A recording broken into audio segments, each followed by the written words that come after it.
Bonjour et bienvenue au musée historique du domaine national de Saint-Cloud. Aujourd'hui, je vais vous présenter une statue en pied de Philippe d'Orléans, plus communément appelé Monsieur, frère du roi Louis XIV, et sculptée par l'artiste Francisque Joseph Duret au XIXe siècle.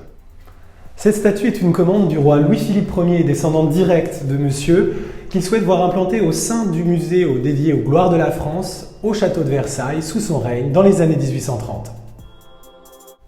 Philippe d'Orléans est représenté en tenue de cour d'apparat de la seconde moitié du XVIIe siècle. Il porte la perruque, cheveux longs bouclés, typique de cette époque, instaurée par son père Louis XIII. Noué autour de son cou, une cravate et non plus le jabot en dentelle que portaient son père et son frère au début du règne de ce dernier. Il revêt une longue veste boutonnée aux manches, retroussée, qui laisse apparaître une chemise froncée remontée par des rubans au niveau des coudes. Plusieurs accessoires rappellent les prérogatives militaires du prince. Autour de la taille, il porte une écharpe en ceinture, marque de distinction et de commandement, et un baudrier autour de l'épaule servant à suspendre le fourreau de son épée. Épée qui est l'apanage de la noblesse, qui, sous l'Ancien Régime, avait pour mission principale de protéger le reste du royaume, c'est-à-dire le clergé et le tiers-état.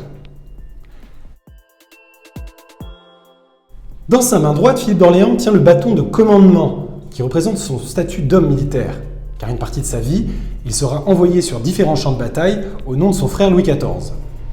On retrouve ce bâton de commandement sur son portrait en armure, situé au musée historique du domaine national de Saint-Cloud, ainsi que sur les portraits de ses descendants, le régent, son fils héritier, ou encore de son petit-fils Louis d'Orléans.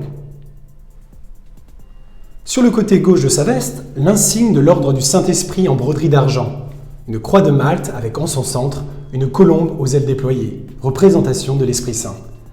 L'ordre du Saint-Esprit est un des ordres les plus honorifiques de chevalerie française, fondé en 1578 par le roi Henri III. Intéressons-nous au bas de son costume. Au XVIIe siècle, les hommes ne portent pas le pantalon, mais la culotte. Le pantalon ne deviendra monnaie courante qu'après la Révolution française. On appelait d'ailleurs certains révolutionnaires les sans-culottes, qui portaient le pantalon jusqu'au niveau des chevilles. Ici, on retrouve cette culotte qui se termine par des bas en soie, et chose encore présente à l'époque, les hommes mettaient des chaussures à talons. Ici, vous avez des chaussures à bout carré et à talons hauts. Petite anecdote concernant les talons, ce monsieur était initialement rouge. Alors pourquoi ce rouge ? Ceci vient d'une histoire un peu rocambolesque où monsieur rentre d'une soirée au Palais Royal à Paris et passe par le quartier des Bouchers, où par inadvertance, il met le pied dans une flaque de sang. Cette flaque de sang va imbiber son talon. Alors, il n'a pas le temps de se changer et arrive au château de Versailles tel quel. Il lance alors une mode qui va s'installer à la cour de Versailles.